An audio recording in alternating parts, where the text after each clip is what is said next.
Turgan, mana müşündaq hayranlıq, arısaldılıqla içində udul menib qara döngə kep qalğan idi. Quyoshning issiq harorati Qaradöng mahallasini ba'ayni do'zaxdek qizdirib etgan edi. Har yerdan to'p yig'ib turadi. U döngə qarab mangdi.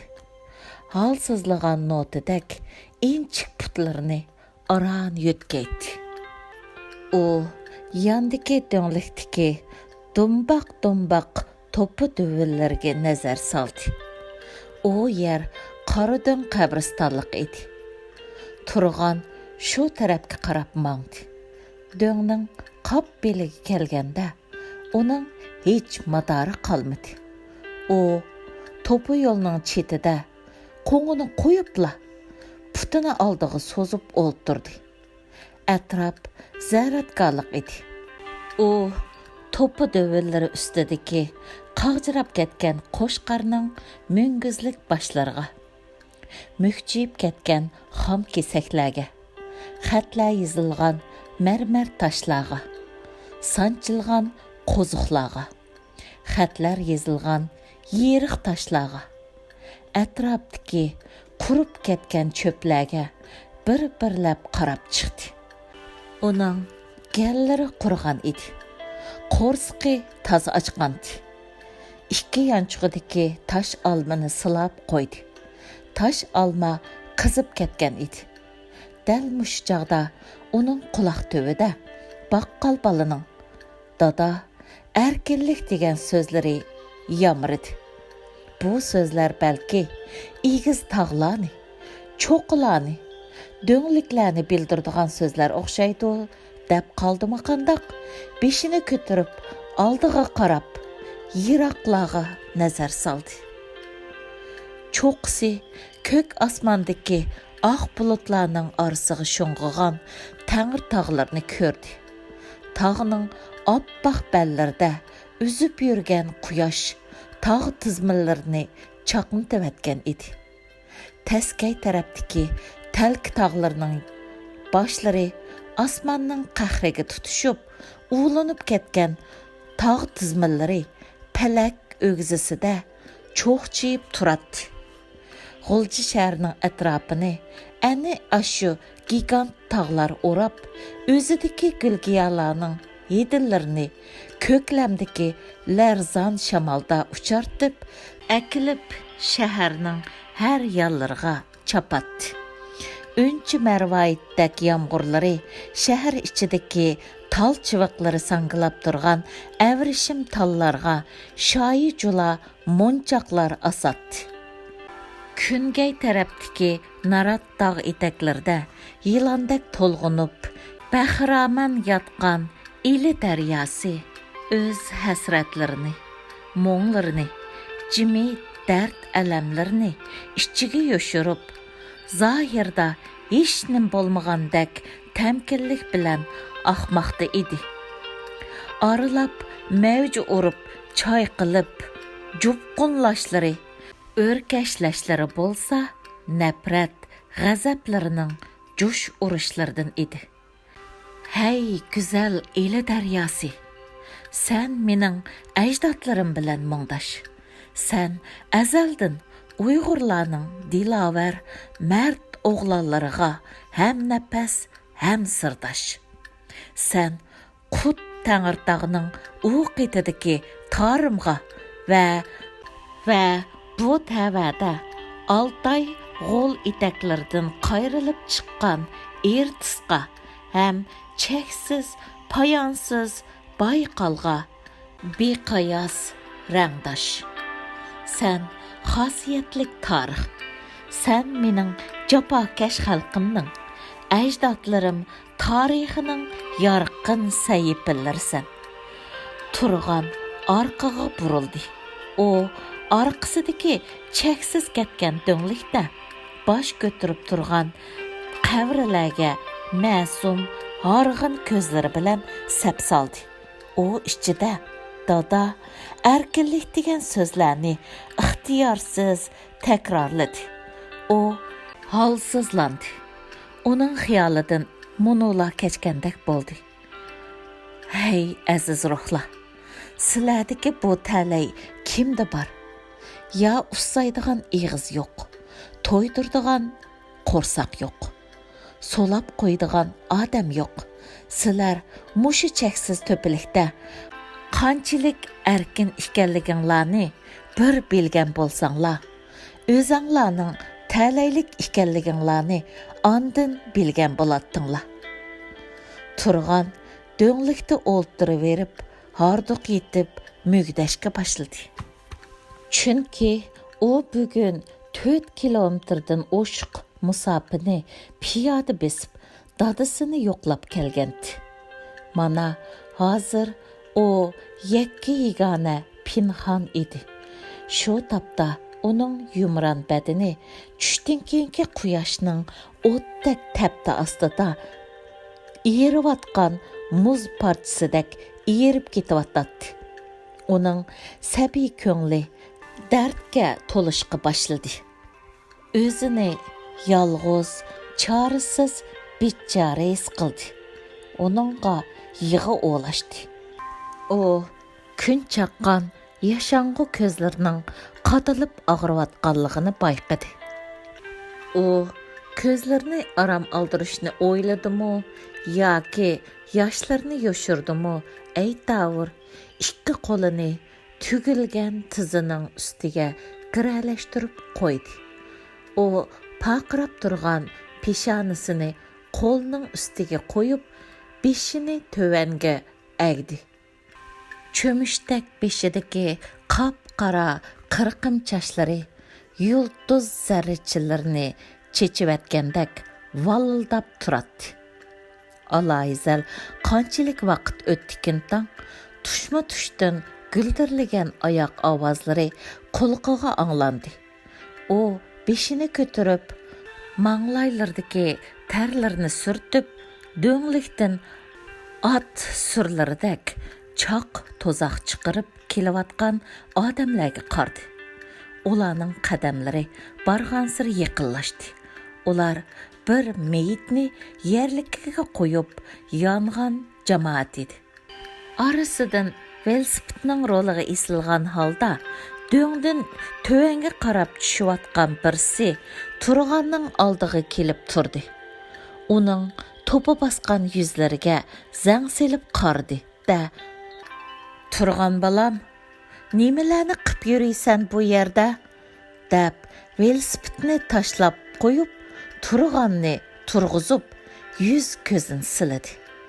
Atrofdagi odamlar o'g'limikin deb qoldimi yo qandoq bir qarab qo'yibla o'z yo'llariga aldirash mengib ketaverdi. Gavdasi xushbichim, egiz qomatlik odam o'ruq qo'llari bilan turganni bag'riga ching'ida bosdi. Turgan bu odamning o'ng yaqinidagi qo'shnisi Risolat hadamning yo'ldishi Nur Mehmet aka ekanligini tonibla buqildab yig'lab tashladi. U bu g'oyibdan tushgan shafoatchisiga ching'ida esilib, bo'ynidan o'rparilarning hidini purab, dada mehriga qong'andak ichidan baxtiyor bo'ldi. Zulm to'pi changlar yig'ib turgan qora do'ngda, yigona judolik deg'i ichida qog'jirgan ko'ngliga bahor yomg'ir yig'ib yoshnadi. Turganning hadisi maktabdan kelib, darvozaning qulupini ichibla inisini to'ladi. Turgan, qo'zam, qayerdasan? Ammo qo'radin uyning ichidan hech sado chiqmadi. Hadisi birdilla o'stang tarafga yugardi. Shirildab eqiyotgan o'stang bo'yidimi ko'rinmaydi. Qizning kallasini birdilla har xil yomon xiyollar chirmab oldi. Qiz ön silib yig'lab tala tarafga yugurdi. Uyma-uy kirib turganni so'rdi. Buning bilan butun mahalla aholisi tavrab ketdi. Mahalladagi atarman chaparmanlarmi harakatga kelib, har tarafga chipib turganni izlashga kirishdi. Birlari udul bazar tarafga chapsa, birlari daryo tarafga mangdi. Hadisi bir neçeylen bilen Öztangning eqishini bo'ylab yig'lab ketdi. Turg'an hech yerda yo'q edi. Men tar ko'chalarni bir-qur izlab, qo'rada ansizchilik ichida turgan onamga "Ya opa, O'stanga tushib, eqib ketmagando?" dedim. Onam "Shum eg'izlik qilmay, mang chiqib, bog' tarafga berib baq" deb vaqirdi. Kun asta-asta o'ltirib mahalladagi qiyomat barg'ansir ulg'ayishga boshladi. Turg'anning onasimi ishdan tushib, Turg'anning yo'qolib ketganligidan xabardor bo'lgan edi. Ona ishchidan un silib yig'laydi. Nima qilishini, nega berib izdishini bilmay, charchagan yiliklardan tortib, siyqirab og'rib, ichyapti. Og'rish boshqa masala. Umaq jon qo'zisidan ayrilib, qalbining judolik o't ichida azob chekishi boshqa bir masala.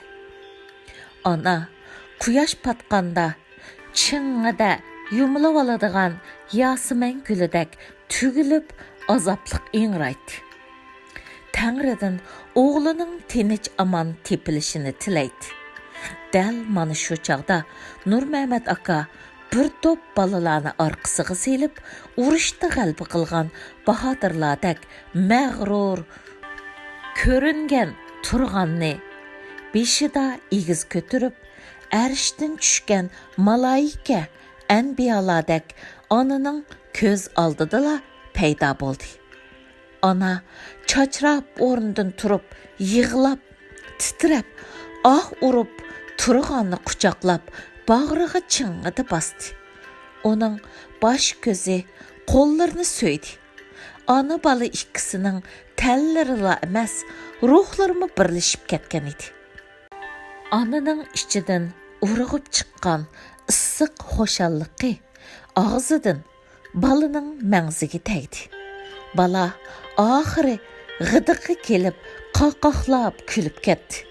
Ondan shimining ikki yanchuqidan ikki tal qip-qizil cho'g'dak tosh olmani elib, onasi bilan hadisiga sundi.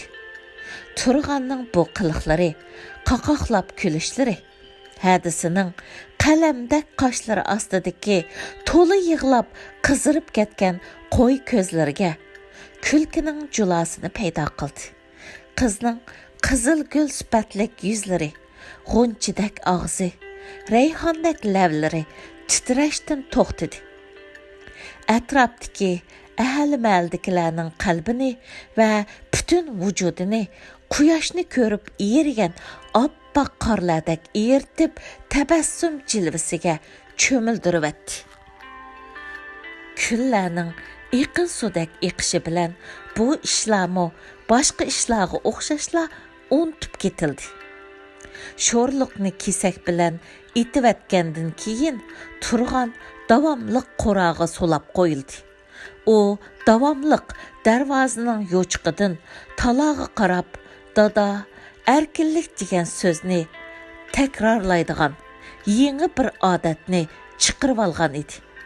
Chunki u ashu qatim jahon kezish va uni tonish orqali Tangrining yaratgan bu muazzam bir asrini bir qor ko'rib chiqqandek bo'lgan bo'lsa-mu, va lekin uning ma'sum qalbining to'rida faqat va faqatla "Dada, erkinlik" degan bu ikki so'zlar o'rin olgan edi. Bara-bara bu ikki so'z mahalla ahligimi ta'sir qilishga boshladi. Oxiri laqamni Xizr qo'ydi degandek, bu ikki so'z Turg'anning laqami bo'lib qoldi. Kichik balalardan tortib uni "Dada, erkinlik" deb chaqiradigan bo'lib oldi. Turg'anmi bu ikki so'zni anglasa, darhol qaraydigan, hatto tabassum bilan qaraydigan bo'ldi. Mana ashu vaqa bo'lib, oradan aloyizal 2 oy o'tganda qo'rada u yoq bu yoqqa mengib, dərs yadlavatatdım. Birdilla Öztəğning tövən tərəfidən varang-çurung qiya çoqallar көтөрілішki başladı. Dada erkinlik degan ovozlar chiqishga başladı. Mən dərhal Öztəng boyıga yugurib berib tövənga qardım. Öztəngning o tərəfidagi qirg'oqda qattiq andish ichida qolgan bir to'p odamlar o'lishib olgan edi. Mən dərhal darvozadan uchqandak chiqib, yandagi ko'chadagi ko'rik orqali u yoqqa o'tdim. Ondan odamlar oraga qisilib kirib qarsam, mahalla masjidimizning imomi bir kichik bolaning 2 putini yuqoriga ko'tarib, beshini tövanga sangilatib silkib etibdi. O bola dal turg'anning o'zi edi. Turg'anning og'zi burnidan chiqqan suv tövanga qarab quyilayotdi. Qattiq jiddiylashayotgan imom bolani itdik yerga yotqizib, og'ziga pulashga boshladi. Ammo bola nafas olishdan butunlay to'xtagandi. Imom bolaning shoh tomirini tutdi. Ondan cho'nqur iztirob bilan afsus, ming afsus. Bu bola o'zining pok omonatini Allohga taslim qildi dedi. Atrofdagi hammamiz qiyo-chiyo qilib yig'lashga boshladik. Imom turg'anning jonsiz badaniga cho'nqur alam ichida bir qarag'andan keyin cho'nqur bir nafas oldi. Ondan ko'pchilikka tasalli berib, ma'nilik qilib mundoq dedi. O'limga biz bandalar chorisizmiz. Ajalga alakmillah. Onun uchunmi bundan 1000 yillar ilgari yashagan ulug' olim Ibn Sina qora yer qahridan arshi zuhal koinot sirlari barini qildim hal ko'p mushkul tugunni yashdim tushandim yishalmay qolg'inim faqat lam ajal deb nazmi yozgan ekan. Shunga bizni yaratgan Alloh tabarak buyrug'idan qil tavrimaydi. Ajal mutlaq, ajal muallaq. Bu ajal muallaq hammamizning qalbini mujmoqda. Men unsilib yig'lab, chanaqlarimdan sirg'ib tushayotgan yoshlarimni surtib, turg'anning tatargan yuziga, ko'kargan lablarga, yumilgan ko'zlarga qarab, alamlik qiynaldim. Turg'anning ching yumilgan o'ng qo'lining yumron barmoqlari orasida barangdak qip-qizil bir tal tosh olma ko'rinib turadi. Uning inchika jonsiz bilaklari O'stangning qiridan yulib tashlavatgan loli g'unchisidek yerda yotadi. Aslida u O'stangda iqib kelayotgan oshu bir tal qizil tosh olmani suziman deb suvda iqib ketib, pok muborak ro'yi ko'klarga ko'tarilgan edi. Bu ichinishliq tragediya bo'lib, 1 yildan keyin Amina hadam qizini ilib ona yurti Azizani Qashqarga mangdi. Ro'yimga tinchlik bergan joy dal mening yurtim degandek qo'm qarindosh jaddi jamoatini pana tortib yurtiga mangandi. Ana o'z o'g'lidan ayrilish bilan tang o'z ro'yidanmi ayrilgan edi. Onaning ro'yi jon qo'zisi bilan billa oshi qora tuproqqa ko'milgan edi. Uning nursiz ko'zlari orqada qoldi. O'g'lining vafoti Amina hadamning qalbida mangu saqaymas, davomli qaynaydigan bir yorni paydo qilgandi. Ana intayin baxtsiz edi. Davomli turgandan so'z ochadi. degan so'zini takrorlaydi. O'zini gunohkor his qiladi. inson o'zi eng yaxshi ko'rgan birsidan ayrilib qolsa, o'zimi uning bilan tang yo'q bo'ladi. Atrofdagi hamma narsaga parvosiz qarab, shundoq bir holga keladi-ki, to butdak jonsiz, quruq bo'lib qoladi. Ammo Amina adamning tatarg'an yuzida savrning alomati bor edi. Yo'q, meningcha bu yolg'on. Albatta, hech kimning savrisi mangulik bo'lmaydi. Hamon bir kuni savri qochisi toshidi. Bu dunyoda onalik nima degan tas bir hunar ha? Xotima. Amina adam qizi bilan malimizdan ayrilib, 2 yildan keyin menmu bu go'zal kunchi malisidan mangulik ayrildim. Ayrilish oldida eng oxirgi qitim mahallamga nazar tashladim. Kunchi masjidining gumbizidagi ko'p-ko'k samog'i tutashgan hilal oy bilan yulduzning ko'k nurida chaqnab turgan holati meni o'ziga maftun ayladi. Mahallamizdagilar eng yaxshi ko'rib tikiyotgan tosh olma ko'chatlarga pakar so'qma tamlar teshidan bo'ynimni so'zib qardim. Ularning yumran tallarga marjandek tizilgan qizil, seriq, tog'il tosh olmalar bilan mangulik vidolashdim. O'stangning tinimsiz chirtirlashlarini qalbimga pukdim. Ondan malimizning ishtlarining qavshigan ovozini, eshakning yiqimsiz hangrashlarini zehnimda saqlab oldim. Bulbulning nalisini angladim. Alvida ota-onam, alvida yurt mahallam. Bu mahalladagi hamma narsa jonliq edi. Hatto yerlardagi toshlarmi bir yerda turmaydi. Har ho'ylada har xil odam, har xil hikoya bor edi. Har bir ho'yla bir olam edi. Demak, ulug' Tangri har birimizni ayrim-ayrim qilib, har xil xuy mijozlik, har xil surat bilan oprida qilgan. Muazzam bir san'at asri. Mushu kunchi malisi o'zidala o'z ifodasini topqandi. Mana bu ulug' Tangrining himmatlaridan biri edi. Shundan muqaddam 37 yil o'tgan bugungi kunda mahallimizda ajoyib hikoyalar, dastonlar, romanlar yezilg'idek ishlar yuz beribdi. Meni eng ichindirdig'ini zumratdek so'p-suzuk suv oqadigan o o'stan qurib ketibdi.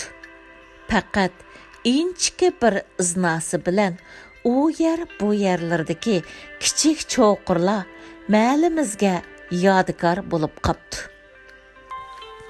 Manga eng ta'sir qilgani yana shu tosh olma bo'ldi. Hozir mahallimizning ko'chalarimi tosh olma bilan zinnatlanibdi.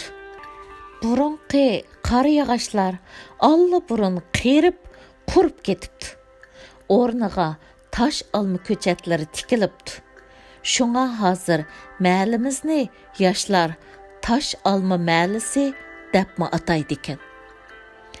Vaqtning o'tishi bilan ba'zi masalalarni unutib ketdimiz. Ammo ba'zi masalalar mangu esingizdan chiqmaydi. Bo'libmi, o'rin va vaqt esingizda qoladi. Bir yer vayron qilinsa, u yerdagi narsalar yo'q bo'lib ketadi. Biroq, ashu o'rin va uning shakli esingizda qoladi. Yolg'iz bizning xotirimizda saqlanib qolmay, balki mushu dunyoda mavjud bo'lib turdi. Ashu aslimlar bizdek musofirlarning zehnining cho'nqur yeriga mangu o'chmaydigan bir siziq sızgan bo'lib, ko'zlarimizdan oqqan hasratlik ko'z yoshlari ashu siziqni bo'ylab ajoyib hikoya va romanlarni ro'yobga chiqardi. Biz o'lsakmi, ko'rganlarimiz, bilganlarimiz, qilganlarimizga munosabatlik barliq narsalar ana ashundoq hikoya bo'lib, mavjudligini mangu yo'qotmaydi. Masalalar ustida o'ylanib, azoblanishni o'ziga vazifa qilgan insonlarning azobliq yuraklardan to'kilgan satiralar kelgusi nasl uchun yo'l ochadi. 2017 yil 5 oyning 7 kuni Germaniya